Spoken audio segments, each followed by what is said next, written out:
How to grade or view a test attempt.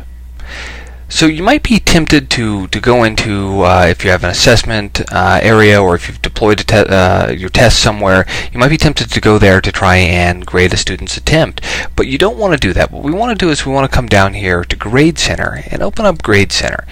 And some folks use the needs grading, but I really recommend the full Grade Center, or if you have a Test Smart View set up, you can use that. But we're going to use full Grade Center right now. So inside of here, we're going to look and we're going to see our different student submissions. And in this case, I have Unit 1 quiz, and this is actually a quiz that is using a paragraph style answer. So the system can't automatically grade it, because the system can only automatically grade things like multiple choice or true false or those kinds of questions. But anything that is going to be that really takes some analysis to grade, it can't do. So if you notice here, the students have an indicator saying, hey, this needs to be graded, right? It's calling for my attention.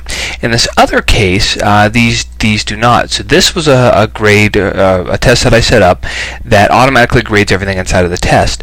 So let's look at how we would grade something like a paragraph style answer. So I'm going to select this student right here. We're going to go ahead and pick on Porter here. And instead of clicking right on that exclamation point, which would manually override, we don't want to do that. What we want to do is click on the action link item on the right hand side and go down to their attempt. So let's go ahead and select that attempt, and it's going to pull us inside of the student's submission.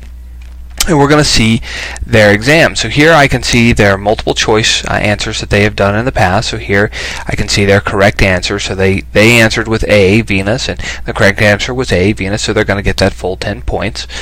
And as I come down here, here's that essay, and see it's saying, oh, I need your attention. So this is an essay question that I set up out of 20 points, and in this case, maybe the student gets 10, and I'm going to give feedback, good job. And so now I can grade this exam. So right here, here's this student's response to this essay portion. I've given it a grade, I've provided feedback, and then I come down to the bottom here and I can say save and next. And if I hit save and next, it's going to pull up that next student's submission. And right there, I pop right down to what needs my attention. I can see that this student right here attempted some. They answered incorrectly on some of these multiple choice. And if I wanted to go ahead and give this student some points anyway, like I said, well, Neptune and Uranus, it's close to Mars, I'll give you half credit. So if I want to override an individual test score, I can, question by question. So I'm going to scroll down here, and I'm going to go ahead and say save and exit. So we're going to see these two students and see what happened here. So inside of here, you can see that this one got 40, but this one should have had a score, right? I entered something for them, but I did not grade that essay question. So it still is saying, hey, you need attention. So I gave him partial credit here. If I come down here and give this student, let's say 10 points on this one, and let's go ahead and save and exit, I'm going to see that this now appears. So right there, the student gets that.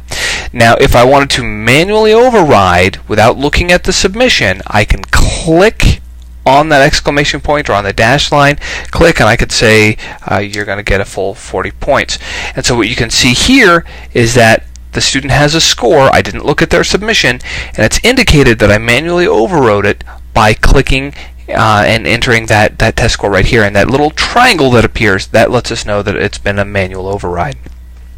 So that's the long and the short of how you look at a specific student's attempt. And if there are multiple attempts for a given test, then those attempts will all list out, and you can select the one that you want to grade.